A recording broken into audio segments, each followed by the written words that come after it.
此时许家嫣和林月星坐在一起，两人小声地说着话，但在场的其他姑娘都能听得见。据说这个月影14姬是武田健太郎花了好几年才寻找到的，只要凑齐了这些生辰特殊的女人，配合东洋的风水阵，供他玩乐1年，就能延年益寿。林月星说道。对了，这个武田健太郎就是东洋第一大黑帮领风组的头目，咱们今天可能是真的逃不出去了。许家嫣的眼睛里涌现出了微潮的神色。这个武田健太郎都一把年纪了，还能折腾得动吗？男人在这方面或许是可以吃药的吧。林月星似乎很了解情况，她把声音又压低了一些，接着说道，反正姐姐，你没来之前14个女人尚未凑齐，我们都是安全的。现在他们其实更担心了。原来是这个原因，怪不得我被抓来的这一路上都没有一个人碰我，原来是给武田健太郎留着呢。许家嫣摇头一笑，活动了一下手腕，那娇俏的面容上看不出太多的担心。林月星说道，姐姐，你有什么办法吗？我们这3天就只喝了点水，都没太敢吃东西，生怕他们会在食物里掺杂药物。许家嫣摇头笑道，你就不怕这些东洋人在水里给你下药？林月星，怕也是怕的，但没办法，只是姐姐，看你这么淡定，你难道有逃出去的办法？只是认命了而已。许家嫣仍旧微笑着说道，咱们都已经被抓到这海岛上，还能怎么逃？只是在这笑容之后，她的眼光中已是杀意凛冽。之前无论是小山家族的人口走私案，还是其他多起女人失踪案，最终的真相都系在这个武田健太郎老家伙的身上。自己苦苦寻觅了好久，终于找到了这个近距离击杀此人的机会了。显然许家嫣这次是主动入局。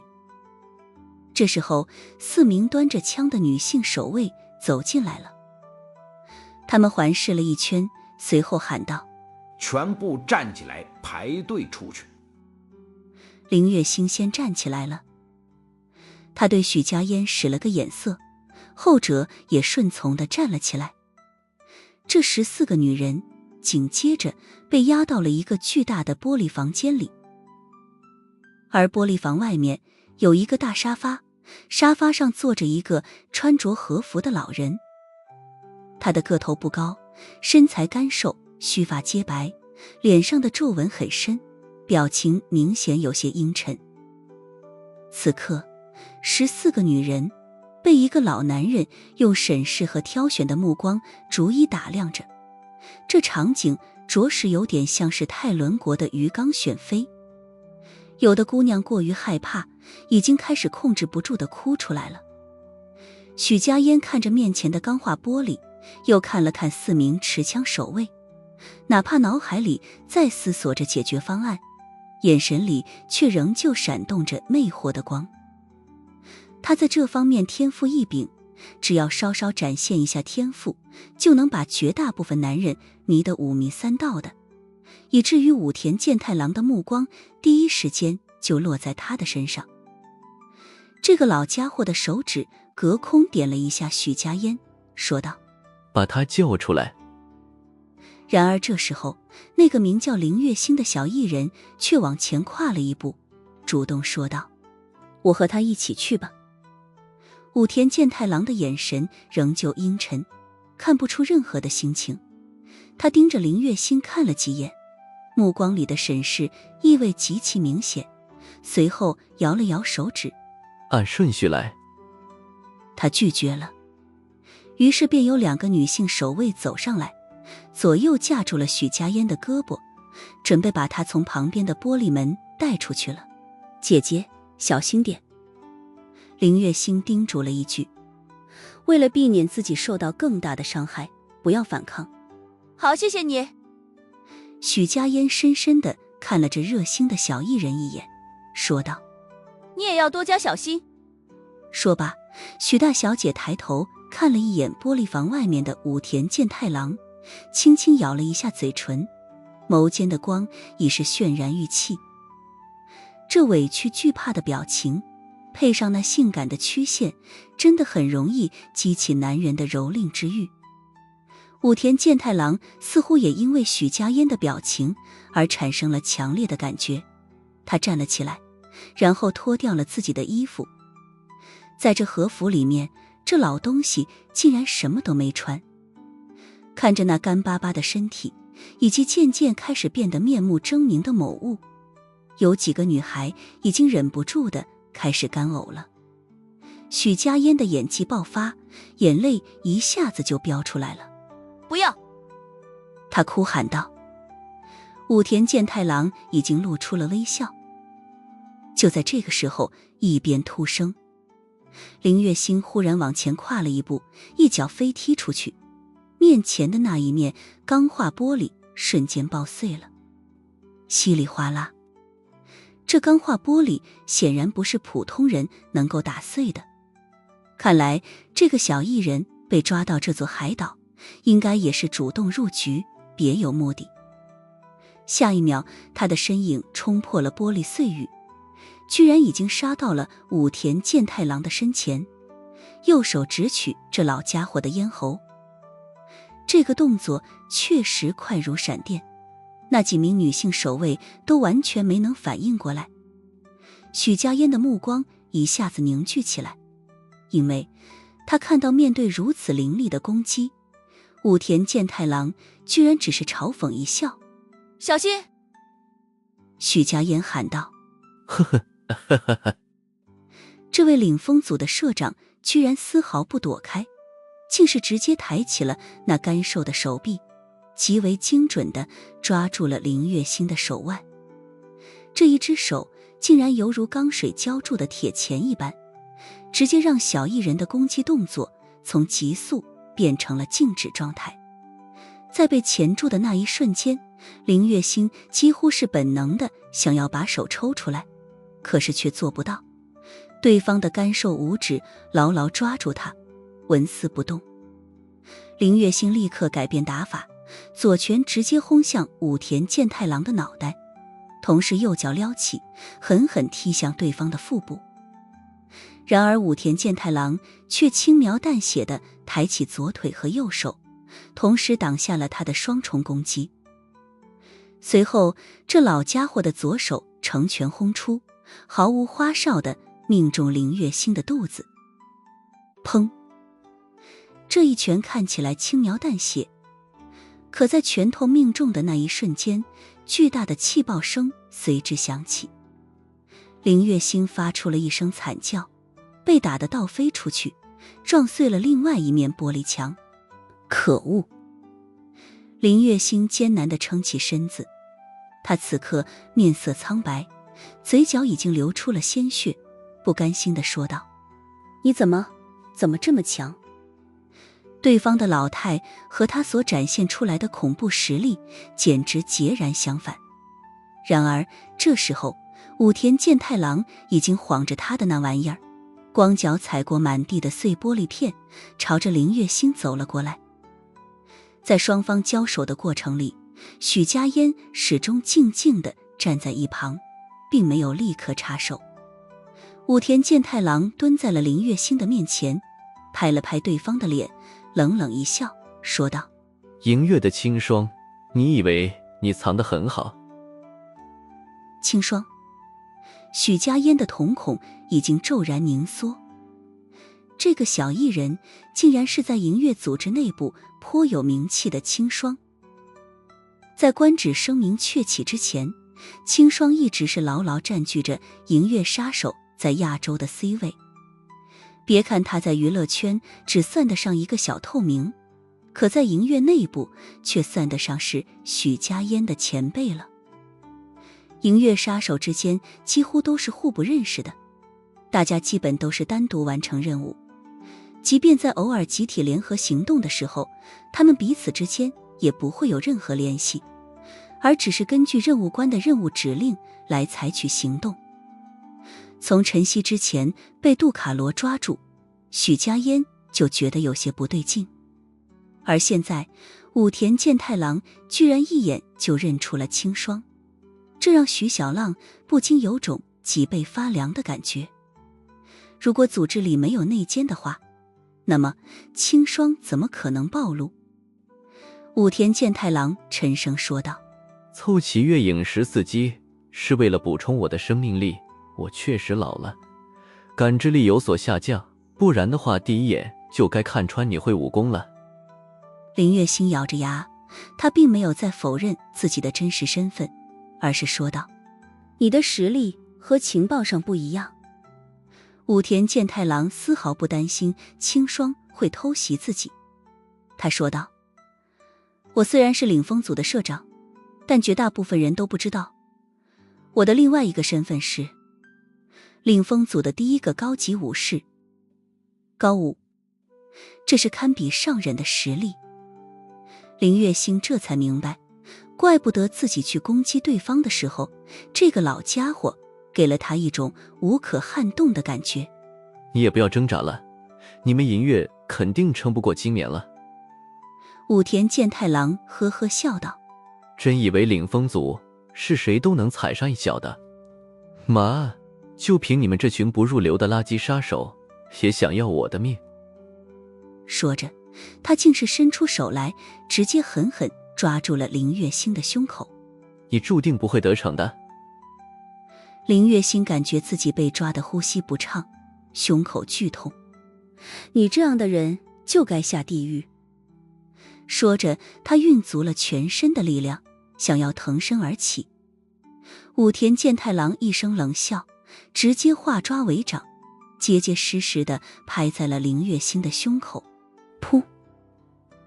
代号清霜的年轻杀手再度被打飞好几米，重重落地，喷出了一大口鲜血。而就在这个时候，一名女性守卫发现自己腰间的长刀已经不翼而飞了。下一秒，武田健太郎的心中便涌出了极为浓烈的危险感。他立即放弃了继续攻击林月星，而是闪身躲开。轰！耀眼的刀光在这山间别墅中升起来，连屋顶都直接冲破了。这刀光似乎是讯号，海面上10几个分散在海浪中的冲锋舟已经开足马力，朝着这座岛冲了过来。哒哒哒哒哒，冲锋舟前面的机枪已经对着领风组的守卫们开火了。而远处还在牵着深田雪乃手腕的苏无忌，正好看到了那耀眼的刀光，他的眉头一皱。烈阳当空。许家烟目前还没法释放出完全体的烈阳当空，但天天在陆天星的身边熏陶着，他那刀芒和气势已经颇具雏形了。此刻刀芒大盛，冲破房顶，和铺满了海面的粼粼波光遥相呼应，所以苏无忌哪怕隔着老远，也已经从这刀芒之中感觉到了强烈的熟悉感。会这一招的人可不多，在这海岛之上，除了自己还有谁呢？而在这刀芒之后，更加密集的枪声便在海面上响了起来。正在给特种部队训话的深田雄武随之看向了小岛的另外一端，眼神中顿时闪过了深邃难言的光。雪乃，我去看看。苏无忌说着，直接冲上了一台越野车。就在他刚刚发动的时候，穿着海上防卫队军装的深田雪乃也跳了上来。我跟你一起去。他拎着突击步枪，声音如海风般凛冽。车子沿着这小型机场的跑道狂飙，随后迅速冲上了山间的简易公路。这座岛一共5-6平方公里，抛开山路弯绕，从这头直线冲到那头，也不过是几脚油门的事情。而此时，许家烟释放而出的刀光，让武田健太郎做出了一个颇为狼狈的躲避动作，甚至他的后背处都已经被对方的刀锋削飞了浅浅一层皮，鲜血已经淹了出来。许家烟一刀逼退武田健太郎，然后把林月星给拉了过来。姐姐，你……林月星现在无法判断出许家烟的身份，但看到这惊艳一刀之后，心里已是极为激动。自己并不是一个人在战斗。这里交给我，你带其他人质撤退。许家烟横刀挡在10几个女人的身前，喊道。在喊话的时候，他反手撩出一刀，这出刀极具隐蔽性，一个站在斜侧方的守卫瞬间被割开了咽喉。林月星立刻一个翻身，拖着受伤的身体扑倒了一名守卫，直接拧断了对方的脖子，动作极为干脆利落。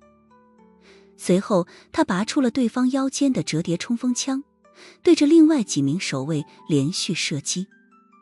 不愧是银月清霜，他的枪法又快又准，杀伤效率极高。在弹匣清空之后，这房间里的所有守卫也都倒在了血泊之中。混账，连你也是银月的人？武田健太郎抹了一把后背的伤势，顿时沾了一手的鲜血。他扭头看向了许家烟，听着外面的剧烈枪声，愤怒地说道：你是故意被抓进来的，以此给外面那些人提供攻击坐标。许家烟冷冷说道：武田健太郎如果不是你荒淫无度，非要凑齐什么月影14击，你的死期也不会是在今天。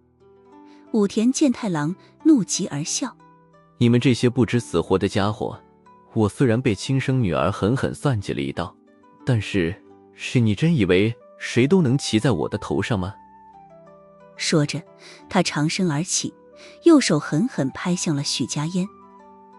这一下，房间里的所有空气都仿佛被抽空到了他的手上，随后汇聚成了气浪，朝着许家烟的所在位置暴涌而来。随着这一掌，房间里的所有木质墙壁都开始了剧烈晃动，甚至有的已经出现了细密的裂痕。面对如此凶狠攻击，许家烟不躲不退，陡然抬起了右手的长刀，唰，耀眼的刀芒再度亮了起来。这一刀虽然不是什么烈阳当空，但刀是十分凶猛，直接撕开了那重重气浪，斩向了对面老家伙的手掌。可是这个时候，武田健太郎的速度却骤然提升，几乎是瞬移般的从原地消失了，瞬间避开了那道刀光。而那个干瘦的手掌却在躲避的瞬间从重重气浪中伸出，已然拍向了许家烟的胸口。在这种情况下，后者只能放弃攻击，身形一拧，全力闪避。然而武田的攻击并未落空，他的手掌虽然没有击中许家烟的胸口，却结结实实地落在了他的肩膀上。砰！许家烟当场被打得倒飞出去，身体接连撞碎了2扇木质移门。这也是他最近实力上涨不少的结果了，不然的话，肯定被武田健太郎的恐怖一掌直接拍碎胸骨了。不愧是高级武士，哪怕手里没有长刀，攻击力也依然恐怖如斯。许家烟倒地之后立刻站起身来，然而左肩所传来的疼痛让他不自觉地皱了皱眉头。只是这眉头微蹙的样子，配上那天生尤物的面庞，却增添了一番别样的韵味儿。武田健太郎见此，眼睛里的征服欲更强了。他光着脚，踩着满地的玻璃碎片，缓缓地走过来，目光在许家烟的身上不住地打量着。真没想到，你们还挺有本事，能查到我的身上。他冷笑着问道：你在银月的代号是什么？其实在这座岛上，武田羽衣留给父亲的手下大概也就100多个，基本上战斗力都很普通。别墅里闹出了这么大的动静，却没有人来支援，说明这100多人都已经被乘着冲锋舟的进攻者拖住了。许家烟的美眸之中凝聚着杀意的冷光。银月官职。武田健太郎听了哈哈大笑，原来是最近风头正劲的官职，有意思，真是有意思。武田健太郎大笑着说道：我选月影14击，竟然能混进来2个银月杀手，这比例也太高了吧。许家烟不知道这家伙在笑什么，他是通过银月在领风组的内线伪造了自己的生日信息，这才在巧合之下被选中，成为了14个入选者之一。我的女儿，我的好女儿。武田健太郎笑得眼泪都要出来了，对着那残破的房顶大喊道：接二连三的把银月杀手放进来，借刀杀人，做到这种程度，你对你的父亲真是太狠了。显然这位老枭雄已经想明白了，如果没有女儿的暗中操作，这次月影14击的选拔绝对不会出现这么大的纰漏。想明白了这一点，他高举双臂，状若疯狂。趁此机会，许家烟直接劈出了一刀，那锋利的刀锋直接朝着武田健太郎的头顶上落去。可是紧接着却发出了金铁交鸣之声。吭！许家烟的长刀似乎被什么金属物体挡下来了，进退不能。仔细一看，竟是武田健太郎的手指，他的手指居然结结实实地夹住了长刀，哪怕刀锋已经紧紧压在了他的指缝皮肤之上，却根本没有一丝鲜血流出来。紧接着，这个高级武士的手一拧，啪一声脆响，刀身竟是直接崩断。武田健太郎夹着那半截刀锋，手指一甩，那刀锋便被直接甩向了许家烟的胸口。后者只能用最快的速度挥刀格挡在身前。他的断刀刚刚到达防守区域，武田健太郎丢出来的刀锋便已经抵达，两节断刀相撞，在空中擦出了耀眼的火星。许家烟险之又险地挡下了这次致命的攻击，但是肩膀的衣服却被打飞出去的断刀割破了一道口子。和这种老牌高手交战，真的是步步惊心。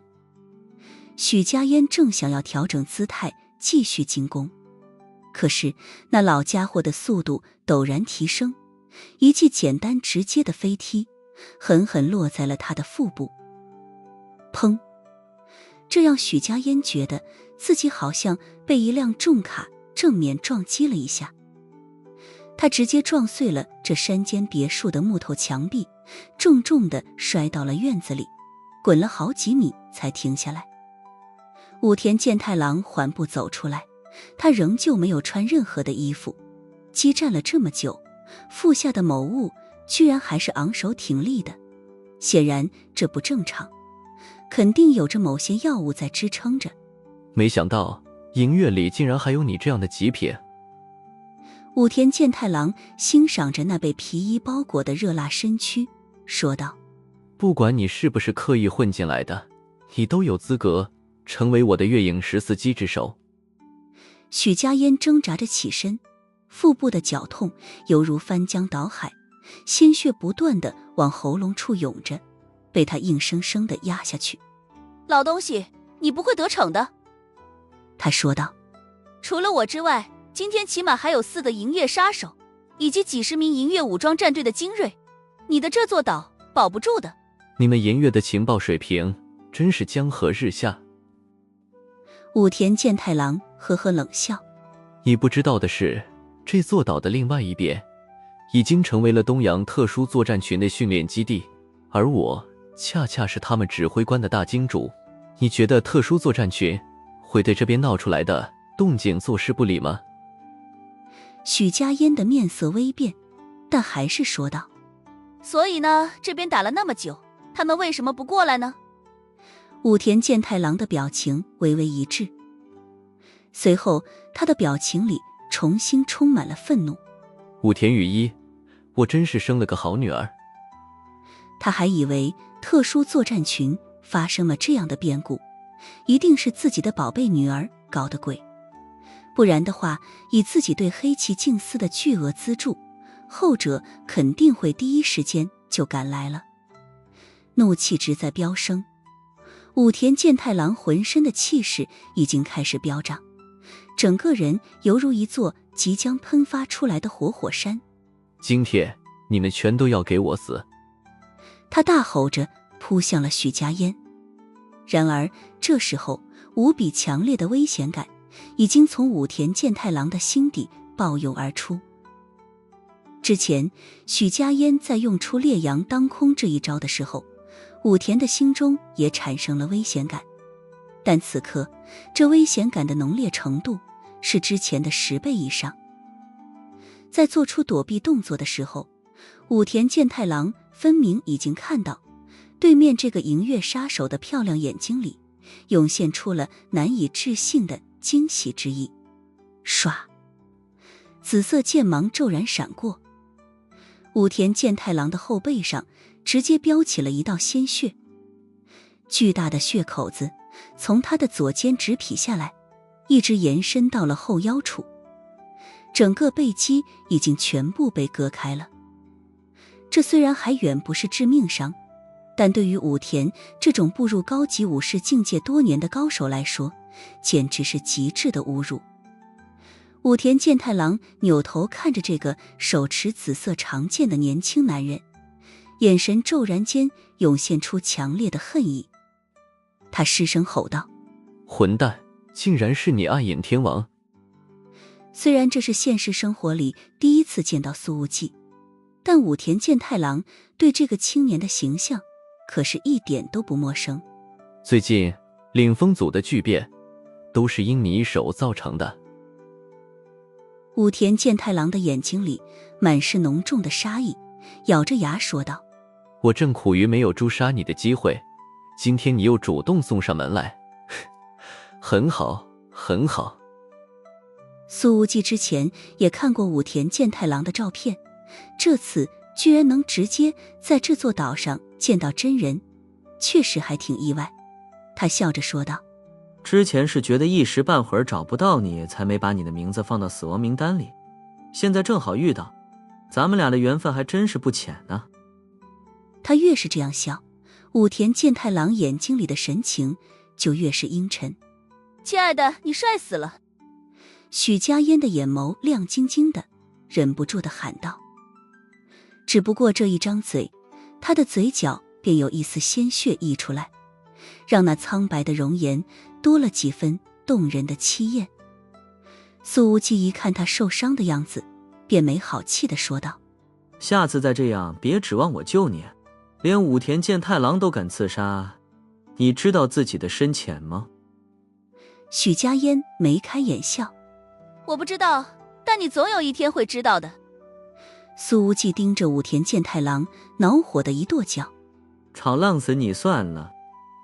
深田雪乃已经冲过来，把许家烟搀了起来。许家烟看到东洋的一先天少校也来了，笑颜弯弯：我就说嘛，你俩肯定得搞到一起去。深田雪乃并不能理解所有华夏语的语义，他点点头：这几天来我们确实都在一起。许家烟问道：所以一先天已经变成一口井了吗？深田雪乃的冰眸中透出了一丝懵懂和不解。啊，这问题实在太超纲了。苏无忌已经开始强忍着把徐小浪的嘴巴深深堵住的冲动了。他盯着武田健太郎，把紫色软剑往腰间一扣，冷冷说道：今天就是你们领风组彻底落幕的日子啊！看到苏无忌居然收起了那把让领风组高层们闻风丧胆的紫色长剑，武田健太郎的眼神里顿时浮现出了浓重的凶厉之色。很显然，苏无忌看他没有用武器，自己就把武器收了起来。而这看似公平的行为，落在武田健太郎的眼中就是一种侮辱。你会死，你会死得很惨。武田健太郎低吼道。那你等等就知道了。苏无忌盯着武田健太郎那仍旧昂首挺立的兄弟，摇了摇头，觉得有点恶心。也不知道这老变态到底是吃了什么药，面对着自己的时候，居然还能变成这个样子。自己什么时候也能让老男人见色起意了？武田健太郎这小老弟简直是竖了个活靶子，招呼别人专往那里打。随后苏无忌一抬手，无比狂暴的重拳已经轰向了武田健太郎的腹部了。随着这一拳轰出，这一刻偌大的别墅院子里仿佛已经是风云变色。武田健太郎大吼一声，不闪不避，重拳直接迎上。砰！双方的拳头重重撞在了一起，剧烈的气浪以两人的拳头碰撞之处为圆心，朝着四周迅速炸开来。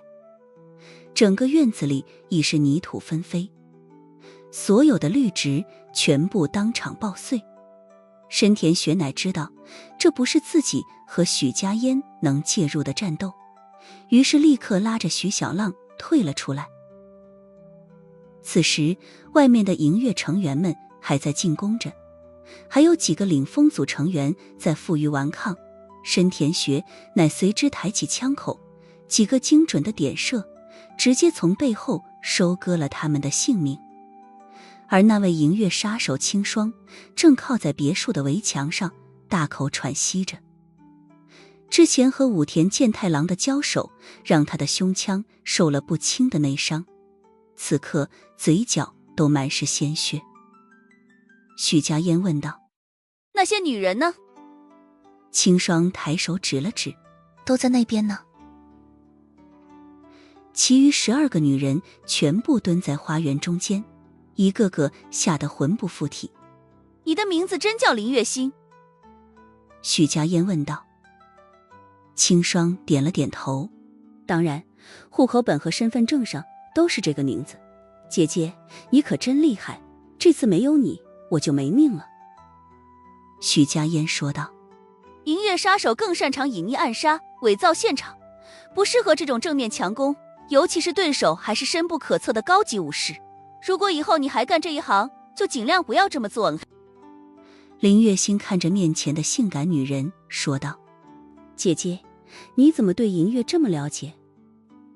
许家烟伸出了右手。银月官职。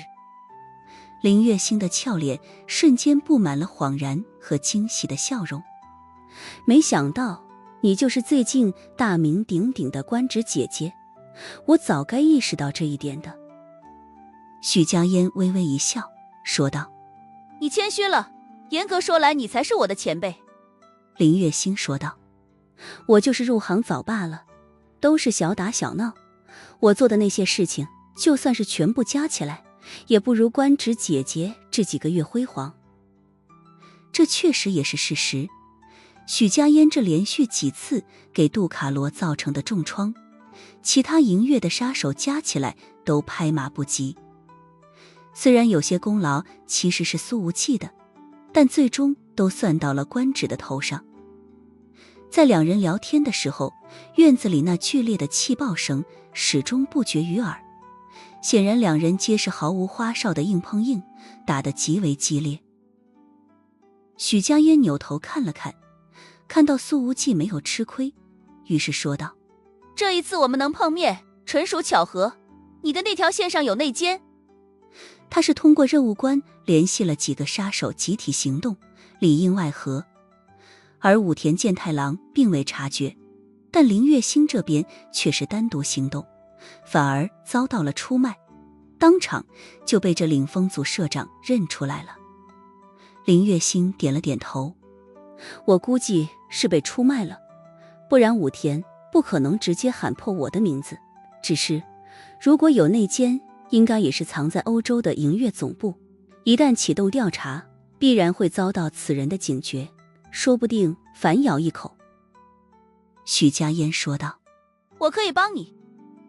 他知道，如果林月星活着离开这座岛的消息传回去，那么那个内奸必然会更加变本加厉，可能直接从清霜接下来的任务中下手。要不，姐姐就说清霜死在了这座岛上。林月心说道。好。许家烟也觉得不失为一个好办法，直接应了下来。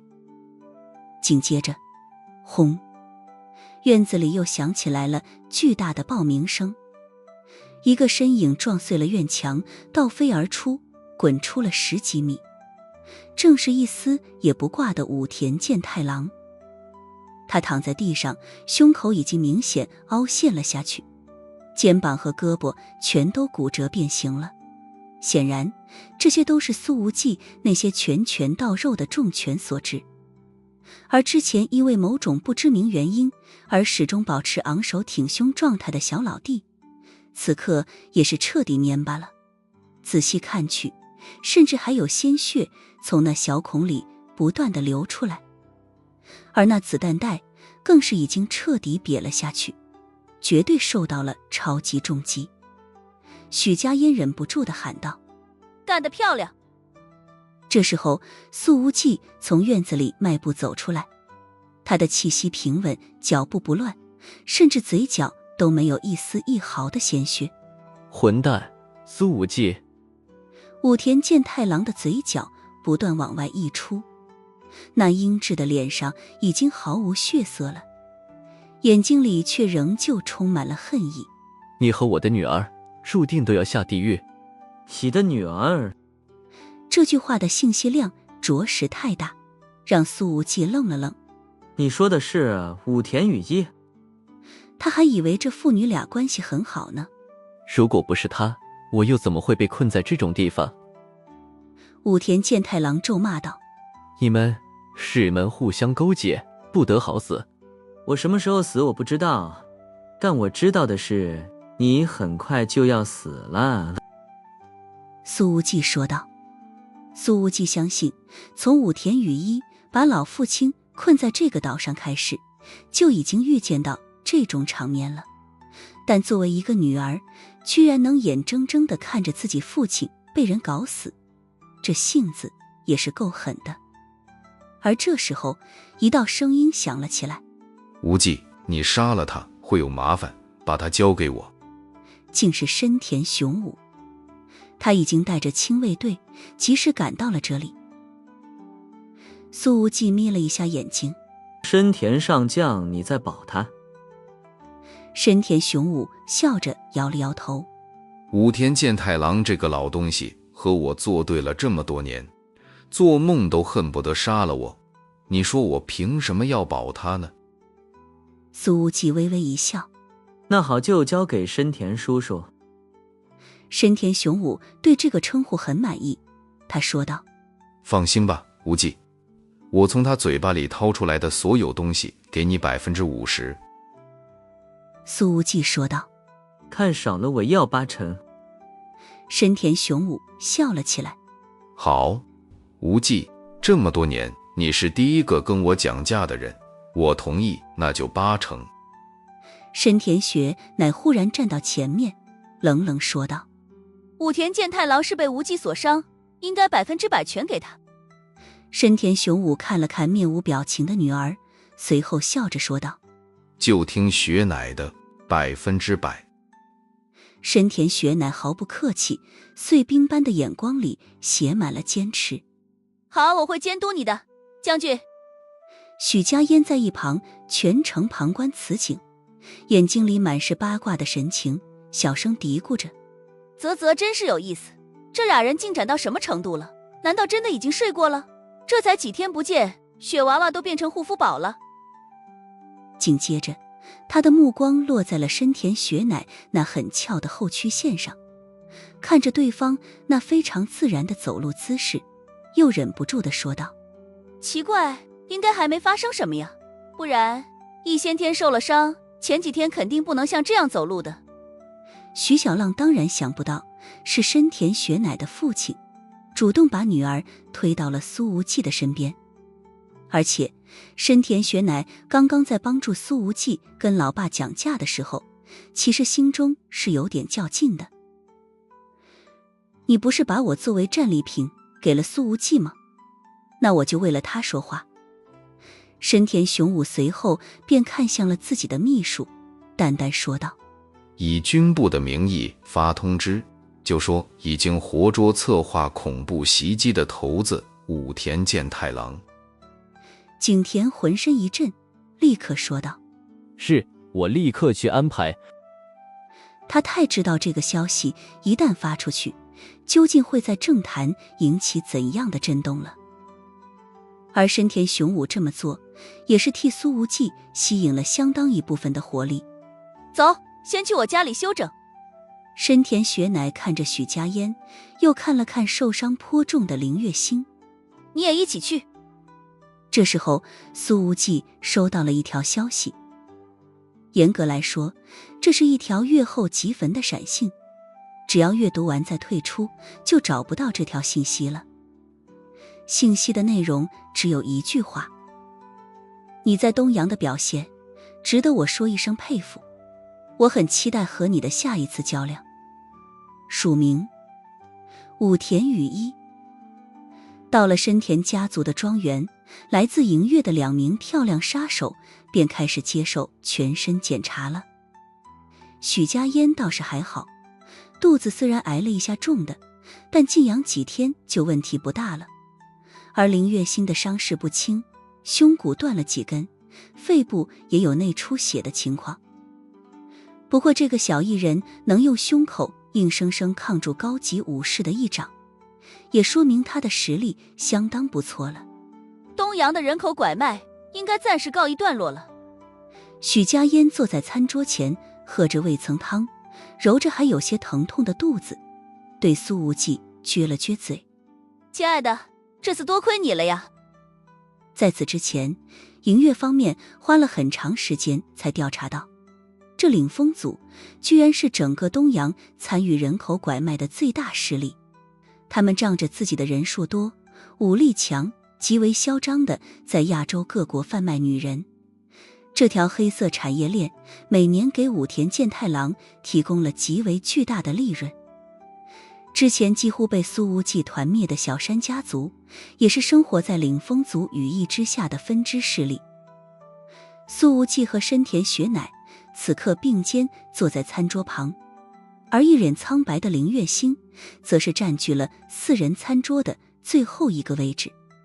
林月星说道：这次是我轻敌了，我还想在接近这武田健太郎的时候将他暗杀掉，可是这种成名已久的大枭雄确实不容易对付，没了牙的老虎也是老虎。说着，他举起了茶杯，对苏无忌道：谢谢你，苏先生。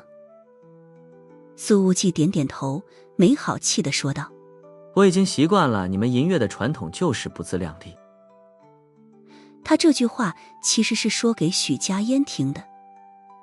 虽然今天银月一口气派来了好几名杀手，外加几十个精锐战斗队员，可是如果自己不出现的话，许家烟和林月星都得凉透了。林月星吐了吐舌头：以后不会了，青霜都已经阵亡了，我以后继续当娱乐圈的小透明。关于青霜战死的消息，许家烟已经传回了总部。接下来，这个大名鼎鼎的银月杀手可以彻底转入暗中，调查那间仪式。亲爱的，别生气了，我陪你睡觉还不行吗？许家烟看着对面的男人：你要是还不满意，我还可以和雪乃一起陪你吗？深田雪乃立刻被茶水呛得红了脸，他低声说道：家烟，你别乱讲。苏无忌往许家烟的嘴里塞了一根烤鸡腿：吃你的鸡，快把嘴巴堵上吧。许家烟咬了一大口鸡肉，随后伸了个懒腰：人家好不容易来到东阳，结果还受了伤，现在好想泡个温泉呀。苏无忌根本没搭理他，他敢100%确定徐小浪此刻就是在故意撩拨他。深田雪乃却觉得自己应该尽个地主之谊，于是说道：这庄园里就有温泉，我让人给你准备泳衣。许家烟两眼放光：可以光着泡吗？深田雪乃迟疑了一下。当然。女人似乎抵抗不了温泉的诱惑，林月心哪怕胸口还疼得不行，也仍旧说道：我可以跟你们一起吗？许家嫣：当然可以了。对了，你不介意和你的救命恩人一起泡个澡吧？林月心看了苏无忌一眼：那我就不能光着了，是不是得穿泳装？平心而论，这姑娘的颜值相当可以，只不过素颜的情况下和那舞台妆有着不小的反差。虽然比不上徐小浪那么明媚，但不施粉黛的样子相当耐看，绝对算得上是一流的美女了。只不过旁边还有个拥有极致冰颜的深田雪乃，以至于此刻的林月心看起来着实有点平平无奇了。苏无忌黑着脸说道：我不怕。开什么国际玩笑，跟徐小浪一起泡温泉，还让不让自己活了？晚饭后，迎月的2名漂亮杀手兴冲冲地去泡温泉了，而苏无忌则是在深田家族的院子里散着步。深田雪乃本想陪着他走一走，但实在摆脱不了许家嫣的纠缠，不得不主随客便，被小浪拉进了温泉池。3个女人在里面，自然就不需要穿什么泳装了。苏无忌溜达到附近，虽然听不清他们在说什么，但是耳朵里时不时传进来徐小浪和林月心的几句惊叹。听着许家嫣的欢声浪语，苏无忌本想走远一点，结果耳朵里又传进来深田雪乃的一句话：抱歉家嫣，这里真的不能给你看。哪里啊？苏无忌听得浑身冒火，快步走远。至于小上人，说是要去看望几个朋友，今天一整天都不见踪影。过了1个小时，苏无忌洗完了澡，穿着大裤衩，躺在榻榻米上，悠哉悠哉地打开了黑暗世界的论坛。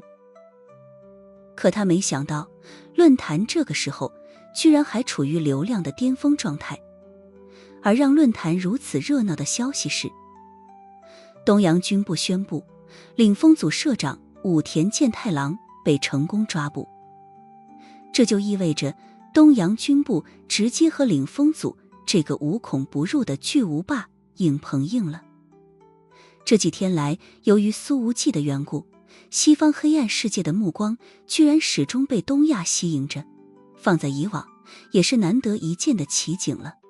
我不认为是东洋军部抓住的武田健太郎，他们早不抓晚不抓，偏偏在暗影天王重创领风组的时候抓。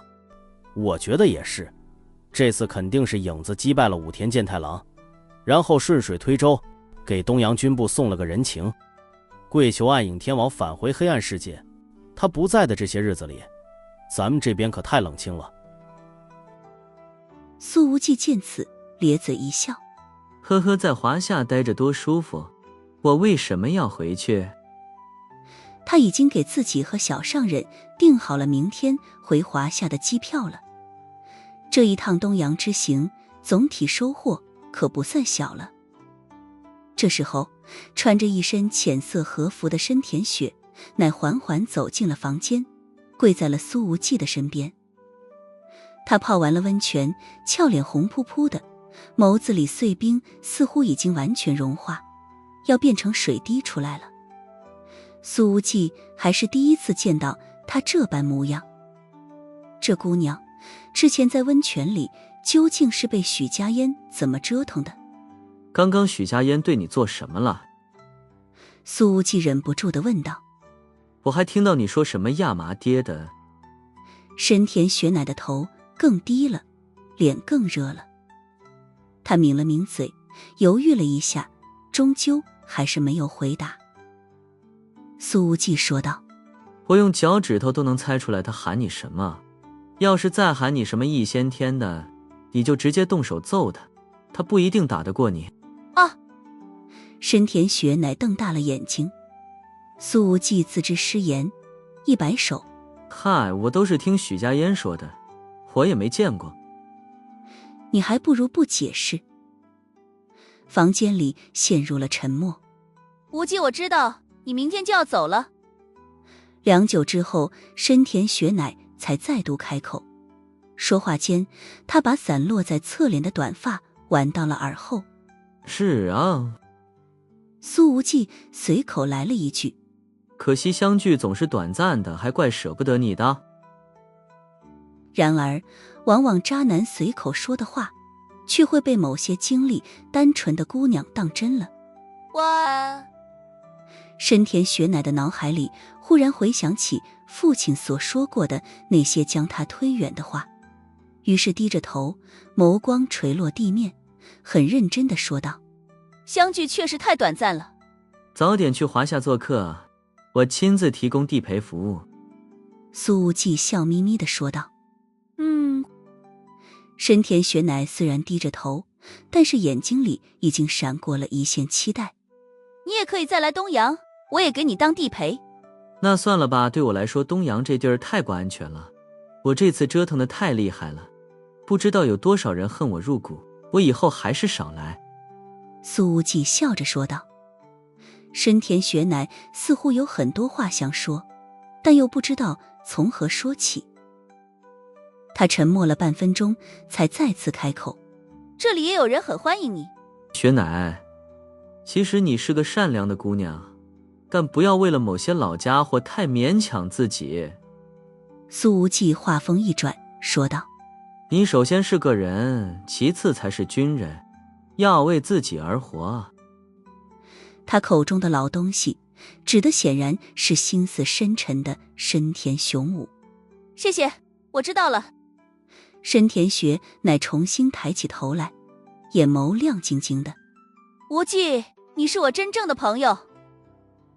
苏无忌看着那一双动人的眸子，莫名想起来许家烟的某句话，随后本能的来了一句：说不定不止于朋友。此时深田雄武就站在那栋最大的和风建筑里，他的目光始终遥遥望向苏无忌的客房方向，而身穿和服的叶璎珞就站在他的身后。良久之后，深田雄武才开口说道：璎珞，我把你妹妹推到了苏无忌身边，你会不会恨我？叶璎珞一下子没弄明白这句话时的意思。老爸把自己喊来，为的就是这事儿。当然不会。叶璎珞说道。无忌是好人，和雪乃很般配。那你呢？深田雄武说道。我知道你对苏无忌也很有好感。爸爸，我对无忌的好感还没有上升到男女朋友的那种感情。叶璎珞轻轻咬了一下嘴唇，说道。确切说来，其实还有很远的距离。深田雄武微微点了点头，盯着自己的养女。我是不是可以理解为，如果雪乃和无忌两情相悦，你愿意为此而让路？叶璎珞的眼光狠狠一颤，她随后深深点头。会。很好，不愧是我的好女儿。深田雄武说着，话锋陡然一转。你会不会觉得我这几天对苏无忌的态度有点过于谄媚了？叶璎珞听到父亲居然主动询问自己的意见，眼底涌现出了一抹意外，随后摇了摇头。不会，但确实和爸爸以往的行事风格不太相符。深田雄武说道。我志在主宰东阳，而东亚未来的局面就系于这个年轻人的身上。叶璎珞闻言，眼神中闪过了些许凛冽。在他的记忆里，这应该是养父第一次直接把自己的野心说出来。主宰东阳，而东亚的未来居然系在苏无忌的身上。叶璎珞刚想多询问几句，可深田雄武却抬手看了看手表，说道：你早点休息吧，我去见个贵客。贵客？叶璎珞立刻转身离开。她其实对父亲的所谓贵客并不感兴趣，但本能地觉得此人应该和苏无忌有关系。半个小时之后，深田雄武到了军部接待室，一个穿着风衣的娇俏身影正等在接待室里。他静静地站在窗口，柔和的月光洒在肩头，这一幅画面清冷又优雅，美不可言。深田雄武走进来，热情地伸出了手，说道：穆小姐你好，我是深田雄武。深田雪乃并没有在房间里待太久，这位漂亮少校似乎是有什么话想说，但以他的性格，终究还是没能说得出来。回到了房间里之后，深田雪乃对着镜子解开了和服，宽松的衣袍滑落在地上，露出了那堪称完美的身体。月亮的清辉透过窗户照进来，落在瓷白的肌肤上，两两映衬，皎洁的月光反而落了下风。虽然服役多年，可深田雪乃的肌肤却仍旧细腻之极，找不到一丝一毫的伤痕，整个人真的像个完美无瑕的瓷娃娃。他看着镜中那完美的身体，目光又落到了月光所照射不到的阴影深处，眸光微明，红唇轻启。家烟说无忌一定会喜欢的，可……深田雪乃摇了摇头，冰眸中出现前所未有的纠结之意。可是爸爸你的交代，我暂时做不到。对于这位心思纯净的军部少校来说，这辈子从来都没有像今天这样，在镜子前认真观察着自己的身子。深田雪乃，你要做自己。他似乎是下了某种决心，轻轻说道。而这时候，叶璎珞也回到了自己的房间。她并没有和妹妹住在一起，而是住在庄园偏北角的一处小小的独院中。想着深田雄武刚刚说过的那些话，叶璎珞的心情还是难免有些波动。虽然嘴上说自己会为妹妹的事情而让路，可是这种近似警告的问话从养父的嘴里说出来，还是让叶璎珞觉得自己依然是个工具人。由于心情有些落寞，她临走的时候甚至忘了向父亲鞠躬再见。雪乃是我的妹妹，可是……叶璎珞也看着镜中那一张明艳的俏脸，忽然有点不甘心。确切地说，是她这么多年来所积攒的不满与不甘，一下子全部涌了出来。本来这些心情最近都被深田雪乃用她真挚的姐妹情感全部压下去了，可是养父的区别对待再次让叶璎珞找到了一些寒心之感。此刻姐妹俩全部都在自己的房间里照着镜子，却有着截然不同的心情。我从小让到了大。叶璎珞轻咬红唇，眼中光芒复杂。她想了想，给苏无忌发了一条消息：你睡了吗？听说你明天就要走了，下次再见不知何时了。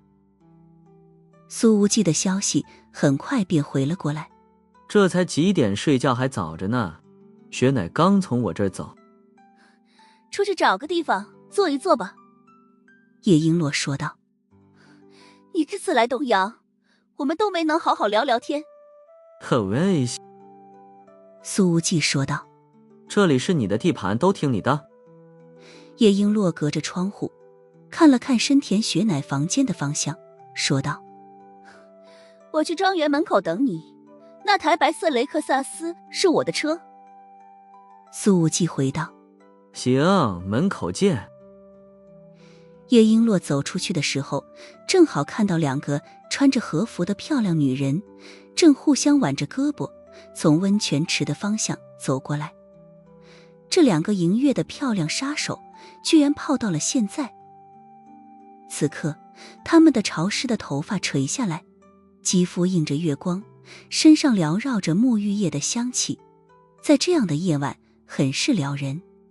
天啊，雪乃的身体真的太绝了，尤其是那皮肤怎么能细腻成这个样子？我一个女人都喜欢得不得了，要是男人看到……林月心感慨道。许家烟啧啧说道：最绝的地方你还没看到呢，我跟你说，简直好看的要命。下次再泡温泉的时候，我非得说服雪乃，让我们欣赏欣赏。雪乃要是去华夏娱乐圈，肯定能成为一线女明星。林月心羡慕又无奈地说道：不像我，扑腾了这么久，好不容易冒出点水花，现在又要沉底了。不瞒你说，姐姐，经纪人接不到商务的时候，还要拉着我去陪客，标价10万一夜，气死我了。看到大名鼎鼎的清霜居然也在现实里过着这样身不由己的日子，许家烟不禁有点无奈。别生气，都是潜规则了，经纪人也得想办法维持他的消费水准。哎，大不了从这破圈子里退出来。我不是气这个。林月星愤愤不平地说道：我是生气，他居然只给我标10万，我这样的身材和颜值，好歹也得值个20万呀。许家烟随后笑眯眯地出主意：看来现在娱乐圈的行情也是真的不好了，但你要说你是银月杀手，起码还能再加30万。叶璎珞看到了他们，便走上前：你们好。叶璎珞看了许家烟一眼，便直接说道：我叫叶璎珞，无忌的朋友。许家烟笑靥如花：我知道的，之前晚餐的时候听无忌和雪乃提起了璎珞姐姐。他随后深深地看了看对面的明艳面庞，姐姐很漂亮，是那种和雪乃不一样的漂亮。此时叶璎珞穿着一身白色的紧身运动装，绷得紧紧的弹性布料，完美的衬托出了那前凸又后翘的成熟身材。你也很漂亮，也很勇敢。叶璎珞叮嘱地说道：你们还是要多注意安全，银月的路越往下走其实就越难，我会保密的。谢谢璎珞姐。许家烟说道：如果你以后回了华夏，我们一定要见个面。好，你们早点休息吧。叶璎珞寒暄了几句，便先向庄园外走去。许家烟盯着他的背影多看了好几眼，直到叶璎珞的身影消失在远处的拐角。林月心觉得他的眼光和平时不太一样，于是问道：家烟姐，你在看什么呢？许家烟说道：为什么他的裤子上没有短裤的勒痕？林月心说道：这多简单啊，要么没穿，要么穿的钉子。原来是这样。许家烟若有所思。林月心总觉得以许家烟的小浪模样，应该不可能不知道这个穿衣知识的。可许家烟却陷入了沉默，直到回到房间都没有再多讲话。此时叶璎珞已经走到了庄园门口，苏无忌早就等在了车子旁边。时间还早，咱们吃点夜宵去。叶璎珞说道：海鲜还是烤肉？听你安排，我吃什么都行。苏无忌笑道：上车。叶璎珞说着坐上了驾驶座，给自己系上了安全带。这紧身的运动装和这条安全带简直是绝配。苏无忌下意识地看了2眼，随后收起了目光。叶璎珞觉察到对方在看自己，她也低头看了看自己的胸口。单单从这方面来讲，雪乃应该是略逊自己一筹的。半小时之后，两人到了一家很僻静的烧鸟店。叶璎珞要了一个小包房，一口气点了10瓶清酒。苏无忌说道：其实我是不太适应东阳这种店，还得脱鞋，不怕有味道吗？而且我总感觉这榻榻米里很脏灰。叶璎珞笑道：那我们去泡温泉。说着，他似乎是觉得有点热，拉开了那紧身外套。于是那被紧身 T 恤包裹着的宝玉满便迫不及待地跃入了苏无忌的视野里。苏无忌下意识地看了一眼对方的领口，温泉就算了，咱俩要是单独泡，万一我擦枪走火了，你不就亏大了？叶璎珞笑道：以前一起游泳的时候，我也没见走火呀。那不是还有清河在场吗？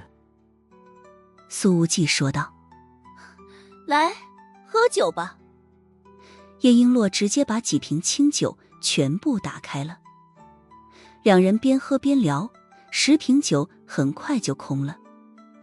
苏无忌发现，其实这姐们虽然常年在华夏当间谍，可明显对东洋的国内局势极为了解，对于各种势力的分析鞭辟入里，明艳的只是外表，而内里居然是个大幕僚式的人才。其实我爸就是想要拉拢你，但你要提防。叶璎珞说道：他只会在你有价值的时候才重视你。苏无忌笑着说道：这货确实不是个好东西，他居然想把你们姐妹俩都送给我。叶璎珞自嘲地摇了摇头：我和雪乃都是工具罢了，还好这次是你，不是别人。说着，他抬起头来直视着苏无忌的眼睛，眸子波光闪动。也不知道是不是由于酒精的作用，苏无忌莫名觉得叶璎珞的眼神似乎开始带上了一点灼灼的味道。这桌子并不大，两人的腿放在下面，几乎已经挨到了一起。隔着薄薄的布料，苏无忌甚至可以感受到对方大腿的弧度与温度。所以是我，你就……苏无忌有点受不了这眼神里的温度，错开了目光。我就心甘情愿。叶璎珞忽然伸出手来，抓住了苏无忌的手。无忌，我是认真的。苏无忌看了看自己那被握住的手，看着对面那张明艳俏脸上的认真神情，说道：璎珞这……今天父亲担心我会介入你和雪乃之间的感情，我对他说了谎。叶璎珞的眼眶已经变红，眸子里滚动着晶莹的水光。我骗了他，但我不想骗自己。你别哭啊！苏无忌觉得自己的大脑一片空白，叶璎珞却已经挪了过来。我不想让自己变成东亚局势的工具人，起码在今夜，我想做一回自己。说着，他稍稍起身，双手扶住了苏无忌的肩膀，整个上半身都轻轻压在了面前青年的身上。柔软的压力扑面而来，后者不得不仰面倒在了榻榻米上。而叶璎珞的嘴唇已经贴了上来，她的红唇里喷出温热的气息，轻声说道：今天这间店已经被我包下来了，现在只有我们2个人。